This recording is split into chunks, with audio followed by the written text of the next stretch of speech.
यहाँ गांव के रहने वाले सोमू और उनका परिवार अब की बार उनके खेतों में अच्छी फसल होने के कारण खूब कुशल मंगल था।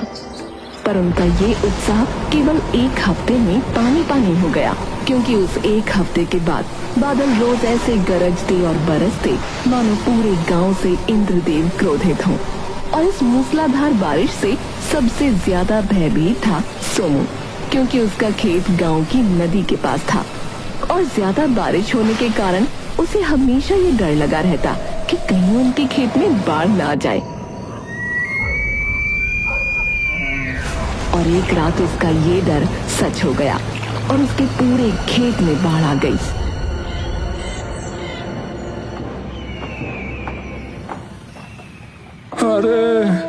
अरे बर्बाद हो गया सब भैया।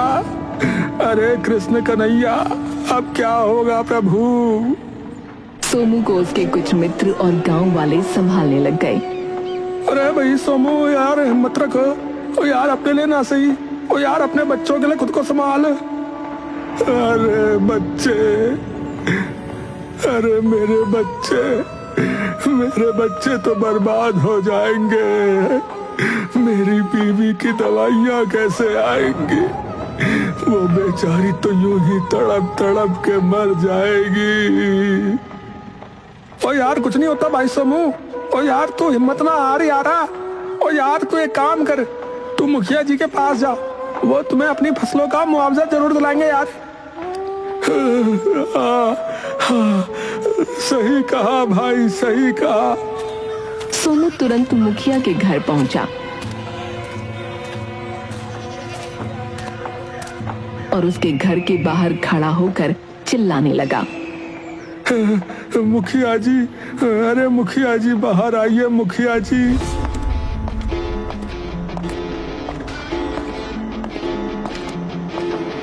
अरे क्या है, क्यों इतना कोलाहल मचा रहे हो? क्या हुआ? अरे मुखिया जी क्या बताएं, हमारी सारी फसल बर्बाद हो गई मुखिया जी। हैं? सारी फसल बर्बाद हो गई? अरे ऐसे कैसे हो गई बर्बाद? अरे मुखिया जी आपको तो पता ही है कि गांव में रोज कितनी मूसलाधार बारिश हो रही है। हमारी फसल नदी के पास थी और कल रात को इतना पानी बरसा कि हमारे पूरे खेत में बाढ़ आ गई और सारी फसलें तबाह कर गई मुखिया जी। अरे तो तुम क्या चाहते हो कि हम क्या करें? आप कृषि विभाग से कह के हमें हमारी जमीन का मुआवजा दिला दीजिए। अब तो सरकार भी ऐसी आपदाओं पर राहत कोष किसानों को दिलवाती है। ठीक है, एक काम करो, एक कागज पर अपनी जमीन की सारी जानकारी लिखकर हमें दे दो। बहुत बहुत मेहरबानी मुखिया जी। हम आपको आज शाम तक सारी जानकारी लिखकर दे जाएंगे। ठीक है मुखिया जी, नमस्कार। सोमू एक छोटी सी उम्मीद की लौ अपने घर लेकर आ जाता है।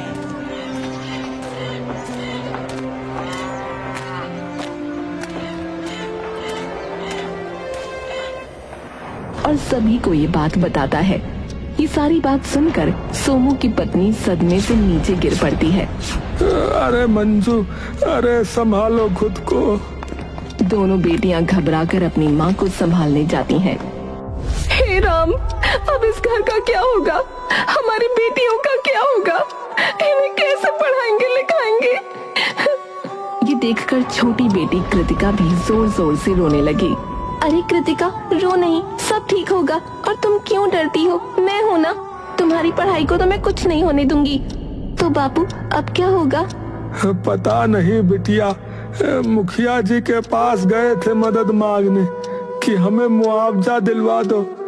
तो उन्होंने कहा कि जमीन की सारी जानकारी लिखकर उन्हें दे दें। सिर्फ जमीन की जानकारी मांग ली और कुछ नहीं मांगा? तुम्हारा आधार, पहचान पत्र, राशन कार्ड या तुम्हारे बैंक का खाता नंबर?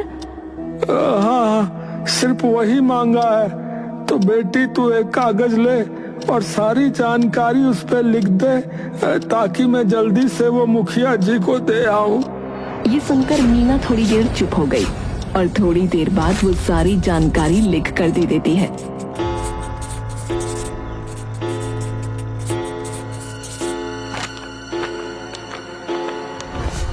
वो कागज लेकर सोमू फिर से मुखिया के घर पहुंचता है। जैसे ही वो पहुंचा, वो देखता है कि सामने से साइकिल पर अंधा मकसूद दूध लाते हुए आ रहा है और अपनी साइकिल मुखिया जी के मोटे पेट पर भिड़ा देता है। मुखिया ज्यों का त्यों खड़ा रहता है, पर मुखिया के मोटे पेट से भिड़कर मकसूद और उसकी साइकिल पीछे जा गिरती है। अम्मा मियाँ, ये एकदम से गड्ढा कैसे सामने आ गया? अंधे मकसूद कहीं के हैं? अरे कितनी बार बोला है चश्मा लगा ले, हैं? अभी तूने साइकिल मुझ में ही दे मारी है। अम्मा मियाँ माफ करना मुखिया जी। अरे चश्मा कहाँ है तेरा, है? अम्मा मियाँ वो तो मैं आज घर ही भूल आया अम्मा मियाँ। चल भाग अब यहाँ से, और अगली बार ये किया ना तो तुझे नेत्रहीनों के स्कूल में भर्ती करवा दूंगा, समझा? मुखिया सोमू की ओर मुड़ता है और उससे कागज ले लेता है। हाँ ठीक है, पर इसमें कम से कम 2-3 महीने लगेंगे भाई, समझ गए? ऐसा न कहिए मुखिया जी, मेरे बच्चों का क्या होगा? तब तक मैं उनके स्कूल की फीस कैसे भरूंगा? अरे भाई अब मुझे उसका नहीं पता, वो सब तुम जानो। चलो जाओ यहाँ से। ये कहकर मुखिया वापस भीतर चल देता है। मकसूद वहीं खड़े सारी बातें सुन रहा होता है। अम्मा मियाँ कौन हो भाई? माफ करना, बिना चश्मे के दिखाई नहीं दे रहा। अरे मकसूद भाई, सोमू हूँ। अच्छा सोमू भाई, अरे भाई बहुत दुख हुआ तुम्हारे खेतों का सुनकर। मुखिया जी के घर के दरवाजे के बगल में उनके पालतू कुत्ते का छोटा घर होता है। मकसूद नजरें घुमाकर कुत्ते के घर की ओर देखकर जोर जोर से चिल्लाने लगता है। अम्मा मियाँ मुखिया जी, वैसे इतना वक्त क्यों लगेगा वैसे? अरे भाई, भाई किससे बातें कर रहे हो? अरे मुखिया जी से। अरे उनका कुत्ता है वहाँ, मुखिया तो कब के अंदर चले गए। अच्छा चलो तुम वो छोड़ो, तुम खुद ही क्यों नहीं कृषि विभाग जाते भाई? अरे हम वहाँ जाके क्या बोलेंगे? बोलो, हमें न लिखना आता है न पढ़ना, तो हम वहाँ जाकर क्या ही करेंगे? अम्मा मियाँ ठीक है, अब जैसी तुम्हारी मर्जी है। मकसूद अपनी दूध से लदी साइकिल लेकर चला जाता है और सोमू भी वापस घर आ जाता है।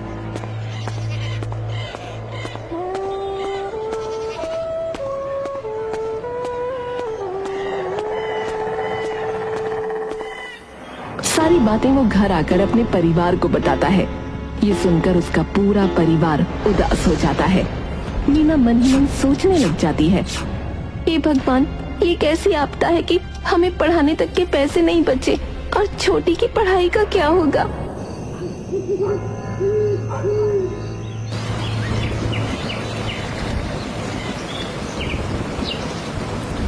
अगले दिन सुबह कृतिका रोती हुई मीना के पास आई। दीदी, दीदी देखो ना, ये क्या हुआ? जैसे ही मीना नीचे देखती है तो नजर आता है कि किताबें जो कि पानी में एकदम सनी हुई हैं। अरे ये कैसे हुआ? कृतिका सुबकते सुबकते जवाब देती है, पता नहीं दीदी, कल तक तो ठीक ही थी। मीना जब अंदर जाकर देखती है तो छत के एक छेद से पानी टपक रहा था। हे राम, ये बारिश हमारा पीछा क्यों नहीं छोड़ रही? मीना किताबें लेकर बापू के पास जाती है। बापू भीगी किताबें देखकर हक्का बक्का रह जाता है। ये कैसे हुआ? छत से पानी गिर रहा है। सोमू माथा पकड़ लेता है। हे भगवान, ये कैसा प्रकोप है? बापू सुनो ना, मैं ये कह रही थी कि जब तक मुआवजा नहीं आता तब तक मैं पढ़ाई छोड़ देती हूँ, और थोड़े दिन दूसरों के घर साफ सफाई करके थोड़े पैसे अगर कमा लूंगी तो छोटी की नई किताबें और फीस का खर्चा निकल आएगा ना। अरे नहीं नहीं बेटी, अगर तुमने स्कूल छोड़ दिया तो तेरी पढ़ाई का क्या होगा? नहीं नहीं, ये मैं नहीं होने दूंगा। मैं कहीं ना कहीं से पैसों का इंतजाम कर लूंगा, तू चिंता मत कर। बापू, आपको और काम ढूंढने में वक्त लगेगा, और घर की सफाई करने के लिए तो औरतों की लाइन लगी रहती है, और सिर्फ कुछ दिनों की तो बात है, फिर तो मुआवजा आ ही जाएगा ना। पर तेरी पढ़ाई का क्या होगा बेटी? तुम उसकी चिंता मत करो, मैं काम करने के साथ साथ खुद की पढ़ाई भी करती रहूंगी। पर कैसे? तुम उसकी चिंता मत करो ना। अपनी एक टीचर मिस कामिनी के घर पहुंचती है। उनके घर पहुंचकर वो उनका गेट खटखटाती है। अरे मीना, तुम यहाँ कैसे? और आज स्कूल क्यों नहीं आई? मीना कामिनी को सारी बात बताती है। ये सुनकर कामिनी एकदम उदास हो जाती है। मैम, आप कह रही थी ना उस दिन कि आपकी 2 पड़ोसनों को काम वाले की जरूरत है, तो मैम उनसे बात कीजिए ना कि कुछ महीने के लिए मुझे काम पे रख लें, तब तक छोटी की फीस का खर्चा निकल आएगा। पर बेटा, तुम अभी बस 16 साल की हो, कैसे करोगी पूरे घर का काम? मैं कर लूंगी मैम, वैसे भी तो करती हूँ ना, क्योंकि माँ तो ज्यादातर बीमार रहती है।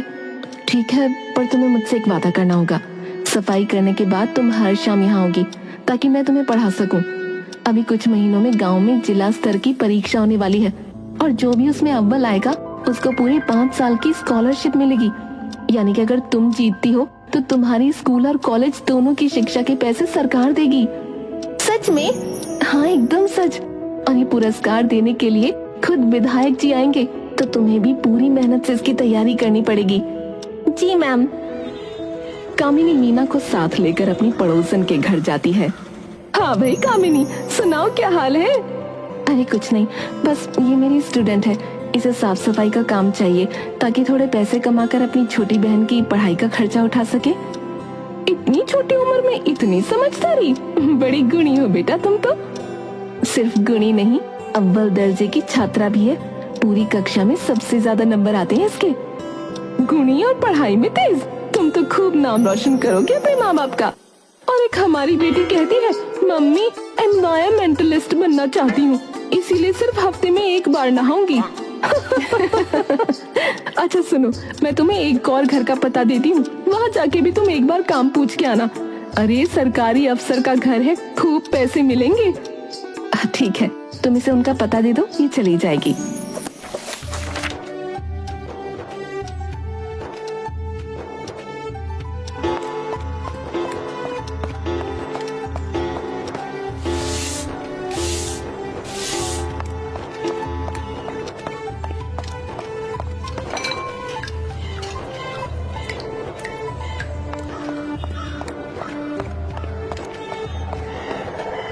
अब 2 महीने के बाद सोनू एक बार फिर मुखिया के घर जाता है।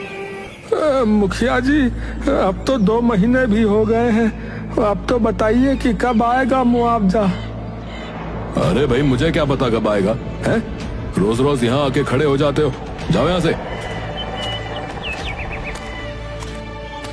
एक बार फिर निराश हो रात को वो घर पहुँचता है।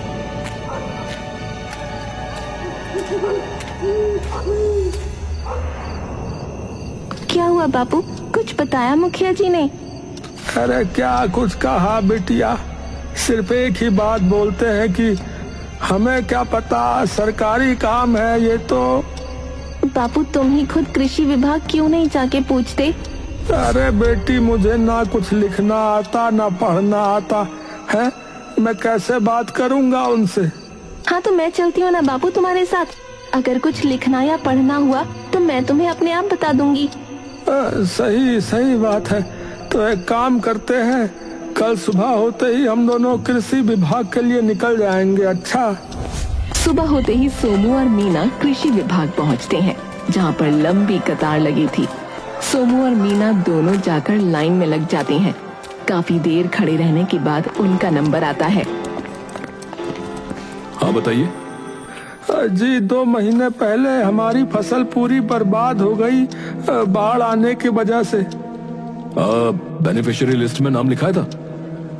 जी, किसमें? अरे मतलब राहत कोष में नाम लिखाया था? जी, हमने अपने गांव के मुखिया जागे राम को अपने खेत की जानकारी लिखकर दी थी, और उन्होंने कहा था कि वो बात कर लेंगे। अरे तुम खुद क्यों नहीं आए?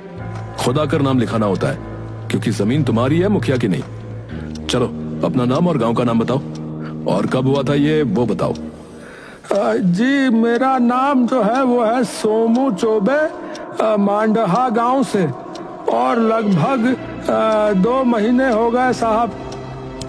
अफसर अपने कंप्यूटर में देखता है। देखिए, आपका नाम कहीं भी नहीं है इस सूची में।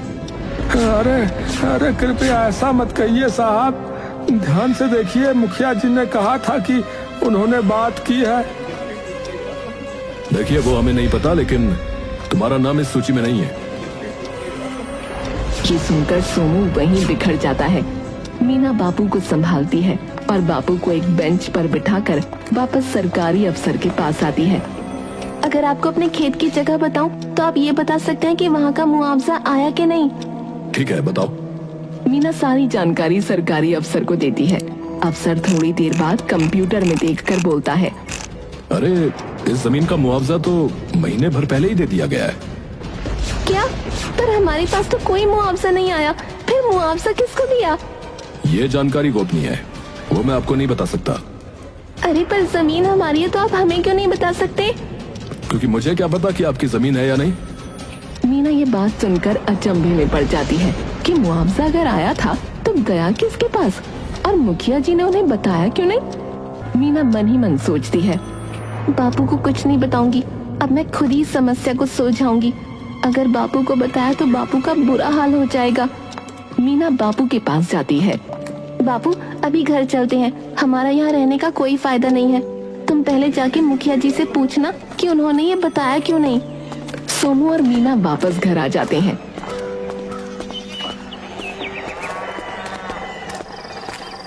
और उसके थोड़ी देर बाद बापू मुखिया से मिलने और मीना अपनी किताब लेकर कामिनी के घर चली जाती है। जैसे ही वो वहाँ पहुँचती है तो जोया भी कामिनी के साथ वहीं बैठी थी। अरे आ गई मेरी राज दुलारी, कहाँ रह गई थी आज? मीना चुपचाप आकर सोफे पर बैठ जाती है और एकदम से रोना शुरू कर देती है। ये देखकर कामिनी और जोया दोनों डर जाती हैं। मीना बेटी क्या हुआ, ऐसे क्यों रो रही हो? मीना इतनी मिलनसार और दिल की साफ थी कि कोई भी उसका मुरीद हो जाता था। जितने घरों में उसने काम किया वो सबकी लाडली बन गई थी, सबसे ज्यादा जोया की। जोया उसे रोता देखकर अपनी छाती से लगा लेती है। मीना मेरी बिटिया रानी, ऐसे क्यों रोई जा रही हो? कुछ तो बताओ, क्या हुआ? मीना दोनों को सब कुछ बता देती है। पर पैसे कहाँ गए फिर?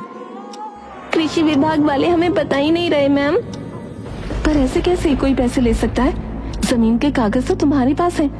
राहत कोष में नाम लिखने के लिए जमीन के कागजात तो देने ही पड़ते हैं। तो पैसे गए कहाँ? थोड़ी देर के लिए जैसे तीनों इस सवाल में एकदम सुन्न पड़ जाते हैं। जिसने भी हमारा मुआवजा हड़पा है मैं उसका पता लगा के रहूंगी मैम, और उससे सारा मुआवजा सूद समेत वापस लूंगी। तुम एक काम करो मीना, तुम मिस्टर कपूर से क्यों नहीं मदद लेती? कौन मिस्टर कपूर? अरे वही सरकारी अफसर जिनके घर मीना काम करती है, जिसका पता मैंने मीना को दिया था। अच्छा हाँ, अरे वो मीना को एकदम अपनी बेटी की तरह प्यार करते हैं, तो जरूर मीना की मदद करेंगे। मीना तभी के तभी मिस्टर कपूर के घर पहुंचती है। जैसे ही मीना अंदर घुसती है, रसोई में से मिस रीमा कपूर कड़छी में पकौड़े लेकर भागी आती हैं और सामने बैठे मिस्टर कपूर के मुंह में एकदम से एक पकौड़ा उठाकर ठूस देती हैं। कपूर कुर्सी पर से एकदम से उछल पड़ते हैं। अरे पागल औरत, इतना गरम पकौड़ा हमारी हलक में फंसा दिया, बताओ। तुम ये बताओ अच्छा है कि नहीं? अरे हम मर जाएंगे तो हमारे पकौड़े तल के खा लेना तुम। हाँ। रीमा की नजर मीना पर पड़ती है। अरे मेरी बच्ची मीना, तू इस वक्त यहाँ कैसे? बस कुछ काम से आई थी चाची। चाचा आपकी कुछ मदद चाहिए मुझे। अरे तुम तो मेरी बेटी जैसी हो, हुक्म करो हुक्म। मीना सारी बात मिस्टर कपूर को बताती है। तुम चिंता मत करो मेरी बच्ची, कृषि विभाग में मेरा एक दोस्त काम करता है, मैं उससे बात करता हूँ। तुम बेफिक्र होकर घर जाओ, ठीक है? मीना बिल्कुल चिंता मत करना, समझी? अब सब सही होगा। अगले दिन मीना सुबह होते ही एक बार फिर मिस्टर कपूर के घर चल पड़ती है। मीना जैसे ही अंदर घुसती है, सामने मिस्टर कपूर बैठे होते हैं। आओ मीना, मैं तुम्हारा इंतजार कर रहा था। कुछ पता लगा क्या चाचा? हाँ बिटिया, पता तो लगा। क्या पता लगा? बेटी मुआवजा तो गया है और मुंगिया राम के नाम से गया है। ये कौन है? मिस्टर कपूर थोड़ी देर मीना की ओर गंभीरता से देखते हैं और फिर जवाब देते हैं। मुखिया जागे राम का बेटा, जो अभी 15 दिन पहले शहर गया पढ़ने। मीना ये सुनकर आश्चर्यचकित रह जाती है। तो ये और किसी का नहीं, उस मुखिया का ही किया धरा है। मुझे मालूम था, तभी उसने सिर्फ जमीन की जानकारी के कागज हमसे लिए और इसीलिए ही कल बापू को ये कह के भगा दिया कि हमें क्या पता क्यों नहीं लिखा तुम्हारा नाम, हमने तो लिखवाया था। पर उसने ये किया कैसे, बिना जमीन के कागजात के? नकली कागजात बनवा के। इसीलिए उसने सिर्फ बापू से जमीन की जानकारी मांगी थी ताकि नकली कागजात बनवा सके। मोटा सुअर, गरीबों के पैसे खाता है। रुको, अभी उसकी थाने में रिपोर्ट दर्ज करवाता हूँ, पुलिस अभी धर लेगी उसे अंदर। अभी नहीं चाचा, ऐसे दिन पे उसका कच्चा चिट्ठा खोलूंगी कि सबको याद रहेगा कि बेईमानी का नतीजा क्या होता है। फिर कब? परसों गांव में होने वाले इम्तिहान का रिजल्ट देने जब विधायक जी आएंगे ना, तब। ये सुनकर कपूर चौंक जाता है। तुम्हारे पास कोई तरकीब है? जी चाचा, आप बस अपने दोस्त से उस कागजात की कॉपी मंगा लेना जिस पर मुआवजे के कागजात पर मुखिया के बेटे के दस्तखत हों। ठीक है, वो मैं ले लूंगा। अब मीना और कामिनी दोनों मिलकर मीना के इस प्लान पर काम करते हैं। हर गांव के हर घर जाकर सबको ये बात बताई जिससे पूरा गांव उनके साथ आ जाए और उन्हें ये भी पता लगा कि और भी गांव वालों के साथ मुखिया ने ऐसा पहले किया है। और इस बात का उसे तब पता लगा जब वो एक दिन अपने पिता के दोस्त सुरेंद्र के घर जाती है। पर जैसे ही वो उनके घर पहुंची, उससे चीखने चिल्लाने की आवाज सुनाई दी। अरे पर मैंने कोई उधार लिया ही नहीं, तो किस बात के 10,000 रुपए दूं? है जी। मीना अंदर जाकर देखती है तो 2 लोग डंडा पकड़े सुरेंद्र के घर पर उससे लड़ रहे हैं। इस कागज पे दस्तखत और तुम्हारे अंगूठे के निशान भी है, समझे? तो पैसा तो देना पड़ेगा, वरना तो तुम्हारी जमीन हमारी जो तुमने गिरवी रखी है, समझे? 2 हफ्ते का वक्त है तुम्हारे पास, बता रहे। और ये कहकर दोनों बाहर चले जाते हैं। क्या हुआ काका? ओ बिटिया, पता नहीं हमसे किस बात के पैसे मांग रहे हैं। ये कह के कि हमने किसी सरकारी योजना के तहत बैंक से पैसे उधार लिए हैं अपनी जमीन गिरवी रखकर। ओ बिटिया, पर हमने तो एक भी पैसा उधार नहीं लिया। मीना दस्तखत किए हुए कागजात पढ़ती है। चिंता मत करो काका, किसी को पैसे नहीं देने पड़ेंगे क्योंकि ये कागजात झूठे हैं। ये सभी वो मुखिया करवा रहा है। उसी को पकड़वाने के लिए तुम लोगों की मदद चाहिए काका। ओ आओ जी, जैसा तुम कहोगे हम वैसा ही करेंगे बिटिया। आखिरकार वो दिन आया जब मीना का ये षड्यंत्र अपना रूप लेने वाला था। परीक्षा के नतीजे का दिन, जहां मुखिया समेत सारा गांव भी उस आयोजन में सम्मिलित होने वाला था। सबसे पहले तो मैं धन्यवाद करना चाहूंगी हमारे विधायक जी का और सभी पत्रकारों का जो आज अपना कीमती वक्त निकाल कर यहाँ आए हैं। और अब हमारे विधायक जी से विनती करूंगी कि वो कृपया स्टेज पर आकर इस परीक्षा का परिणाम घोषित करें। विधायक जी का स्वागत सभी गांव वाले जोरदार तालियों से करते हैं। तो इस परीक्षा में जो छात्र इस बार अव्वल आया है वो है मांडा गांव की मीना चौबे। ये सुनकर मीना के माता पिता और उसकी अध्यापिका कामिनी के खुशी से आंखों में आंसू छलक उठते हैं। सभी गांव वाले खड़े होकर मीना को सम्मानित करते हैं। मीना स्टेज पर जाती है। सबसे पहले तो इसका श्रेय मैं हमारे गांव के मुखिया जी को दूंगी, जिन्होंने हमेशा अपने गांव के हर आदमी की जरूरत आने पर सहायता की। ये सुनकर मुखिया एकदम से चौंक जाता है। तो ये देखकर हम सभी गांव वालों ने ये तय किया है कि 5,000 रुपए की धनराशि हमारे मुखिया जी को भी मिले, जिन्होंने हमेशा हम बच्चों को प्रोत्साहित किया है।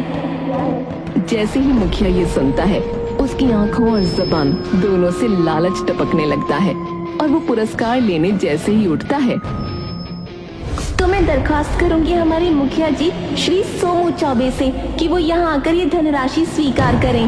सभी गांव वाले भी जोर जोर से ताली बजाकर सोमू का स्वागत करते हैं। ये सुनकर मुखिया का मुंह ज्वालामुखी की तरह लाल हो गया। वो बिना किसी सुध-बुध के चिल्लाने लगा। अरे क्या बकवास है ये कब से हो गया मुखिया भाई? तभी भीड़ में से खड़ा होकर सुरेंद्र बोलता है। अरे ओ नीचे बैठ। ओ भाई तू कौन है? ओ भाई गांव का मुखिया तो सोमू है। अरे क्या हो गया तुम लोगों को भाई? अरे मैं हूँ तुम्हारा मुखिया, और अगर अब किसी ने सोमू को मुखिया कहा ना तो उसे गांव से बाहर फेंकवा दूंगा, बता रहा हूँ। गांव की भीड़ से तभी अंधा मकसूद भी उठता है और गलत जगह देखकर बोलने लगता है। अम्मा मियाँ, तुम होते कौन हो निकालने वाले हैं? और तुम हो कौन भाई, ये बताओ तुम। अरे मैं इस गांव का मुखिया हूँ भाई। अमा मियाँ झूठ बोल रहे हो है भाई, तुम कब से मुखिया बन गए बताओ। अरे ये गलत है, तुम मेरा हक किसी और को नहीं दे सकते। लेकिन आप भी तो यही करते हैं। अरे झूठ बोलती हो, हमने कब किया ऐसा, बोलो। मेरे बापू के मुआवजे के साथ और इन सभी गांव वालों के हक के साथ। ये सुनकर मुखिया का मुंह पीला पड़ गया। हमें सब पता है कि आपने हमारे मुआवजे के पैसे हड़प कर अपने बेटे को शहर भेजा है। वो पैसे मेरे और मेरी बहन की पढ़ाई के थे, तुम्हारे बेटे की पढ़ाई के नहीं। और सिर्फ हम ही नहीं, तुमने गांव के और लोगों के पैसे भी हड़पे हैं और सबका कच्चा चिट्ठा इस फाइल में है। और वो फाइल मीना विधायक जी को दे देती है। विधायक ये देखकर मुखिया को पुलिस के हवाले कर देते हैं और जाली कागजात बनाने वालों को भी पकड़ने का आदेश देते हैं। तुम चिंता ना करो बेटी, तुम्हारे बापू को उनका पूरा मुआवजा दिलवाऊंगा और अब से तुम्हारी पढ़ाई का खर्च भी सरकार ही उठाएगी। मीना स्टेज से उतरकर अपनी कामिनी मैम के गले लग जाती है। मैम, ये सब आपके कारण हो पाया। ये मेरे कारण नहीं, ये सब तुम्हारी सच्ची मेहनत, लगन और तेज बुद्धि के कारण मुमकिन हुआ। सच में तुमने आज पूरे गांव का नाम रोशन कर दिया। अगले दिन सभी जगह अखबारों में ये खबर छपती है और लोग समझ जाते हैं कि बेईमानी का पैसा कभी नहीं टिकता।